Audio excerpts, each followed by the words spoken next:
सारांनि कुइसना बेनो जे गोजोन गोरोबथा जानायनि उनावबो रन्जन दैमारि सार आरो गोबां एक्स एनडिपि बिथांमोना जोबथेसालियाव दङ दा बिथांमोनखौ उदां अख्राङाव लाबोनो सारमोननि खुंथायाव थानाय सोरखारा मा इनिशिएटिभ लागोन एबा मा राहा लामा लागोन?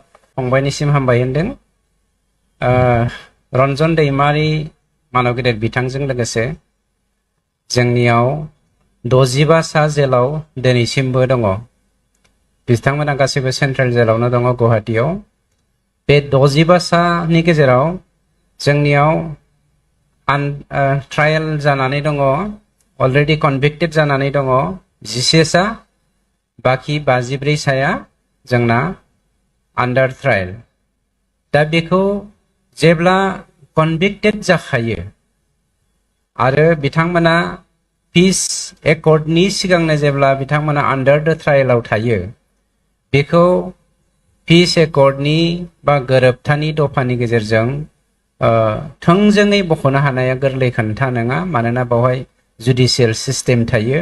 जायनि जाहोनाव दा बिथांमोननि जा कनभिक्टेड जाखानाय आरो आन्डार ट्रायल केस जाबाय थानाय गासै 65 सानि गनायनि राहाखौ जोङो खोब जोंनि गभर्नमेन्टनिफ्रायनो मानव गेदेर प्रमद बर' बिथां, आं आरो जोंनि मानव गेदेर डिपुटि चिफ गबिन्द बसुमतारी बिथां आरो दुलाराय बर' फरायसा आफादनि आफादगिरि बिथां दिपेन बर'आ थोंजोङै नांजाबनानै बिनि खामानिखौ जोङो गोख्रोङै मावगासिनो दङ।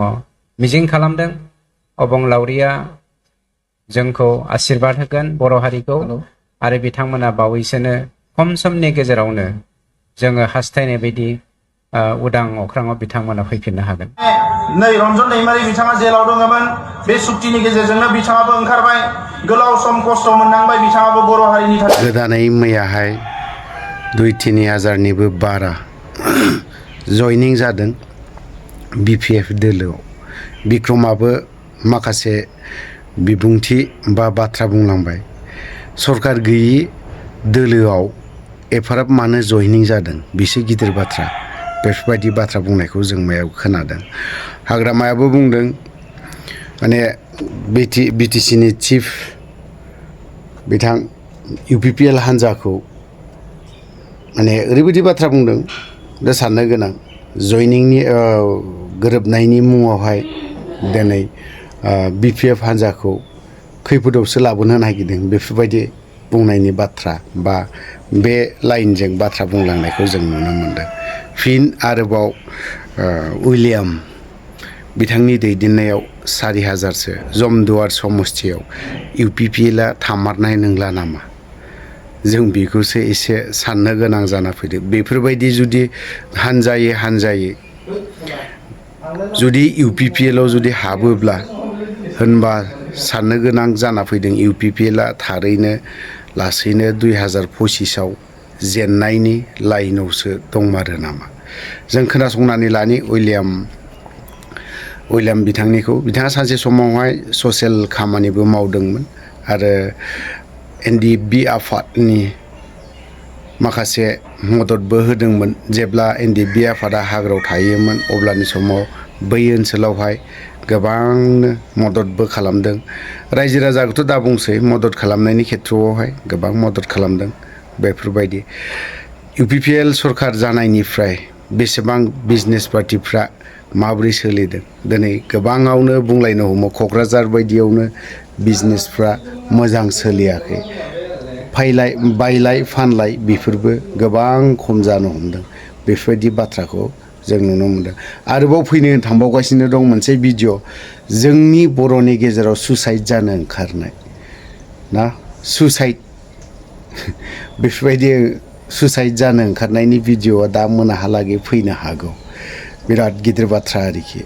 सोर दैदेनगिरिया सुसाइड जानो नागिरदों? एज ए होल जोंनि नर्थ इस्टआवनो आन्डारग्राउन्डफोरनि मानसिफ्रा रावबो सुसाइड जानो हानाय दिनैसिमबो उजियाखै, खिन्थु जों बर'नि गेजेराव सुसाइड जानो ओंखारदों। ससे खोन्थानानै होबाय, दा बेलासियाव फैगासिनो दं मोनाहालागै। थ' खोनासंनानै लानि उइलियाम बिथांनि माखासे बाथ्रा बुंनायखौ। এটা क्लियार खोथा आं रावखौबो दिनैहाय दुसिनो थाङा खिन्थु दिनैहाय जिनिसा आङो एज ए ससियेल वार्कार हिसाबै दंमोन आरो दिनैहाय जिनिसा बिपिएफनि आगयनि जिखिनि सरकार मावनाय आरो दिनैनि जे सरकार मावनाय बेखौ आङो मोननैखौबो फारागथिखौ नायनानै दिनै जिनिसा जाथि गावनि जाथिखौ दैदेनलांनायजों लोगोसे आन जनगोष्ठीखौ बोरैहाय जिनिसा मोजां लामाजों दैदेनलांनो हायो उन्नयन खालामनो हायो बे नोजोरखौ बोनानै आङो दिनैहाय बिपिएफ दलाव आङो दिनैहाय जइन जादों ना उननि समाव गोबांथार दिनैहाय जिनिसा जोंहा खामानि मावनांगौ दं हानि खामानि दङ नङा होमबा बेजों लोगोसे जोङो इयुथफोरा दिनै गोबां दिनैहाय थांनानै थानायनि लामा होनायनि खोथा दंमोन खिन्थु साबेसे दिनैहाय इयुथफोरा दिनै कन्ट्रेक्टर दिनैहाय जन्म जादों खयजन दिनैहाय जिनिसा बिजनेस खालामनो मोनदों जोंथ' बेखौ नुवाखै न'खर साख्रि होनायनि बाथ्रामोन बेफोरो दिनै हाखाया बियो बे जाखाया खिन्थु अब्लाबो किसुमान जोंनि बौनि इयुथफोरा जेखिनि मोननांगौमोन जेखिनि खामानि दामानि बिभिन्न खेथ्रआव जेखिनि थांनानै थानायनि राहा होनो नागिरदोंमोन बे दिनै फैलार जादों बेनिखायनो जिहेतु बै समनि सरकारा मेगनजों जिखिनि नुदों लामा सामा नों कलेज इउनिभार्सिटि मोनफ्रोमबोखौ बयबो जनगोष्ठी बयबो रायजोफोरा दिनै मिन्थिगौ आरो दिनै बेबायदिनो जोङो फैबाय थानायावबो बिपिएफ सरकारा आरो बिपिएफ सरकार जाखागोन पसिसाव खुनु बहाय जिनिसा दाउट गैया 100% बिपिएफ सरकार फैगोन नोंथांमोनाबो मिडिया हिसाबै मिन्थिखागोन मोनफ्रोमबो गामियाव दिनै मोनफ्रोमबो जाथिनि खुगायाव दिनै बिपिएफखौ फिन सरकाराव लाबोनो थाखाय दिनै रेडि दिनैहाय आं मिथिनाय बादिबा 3700 अनलि जुमदार समष्टि आरो सराइबिलाव 400 होननानै आं खोनानो मोन्दों आरो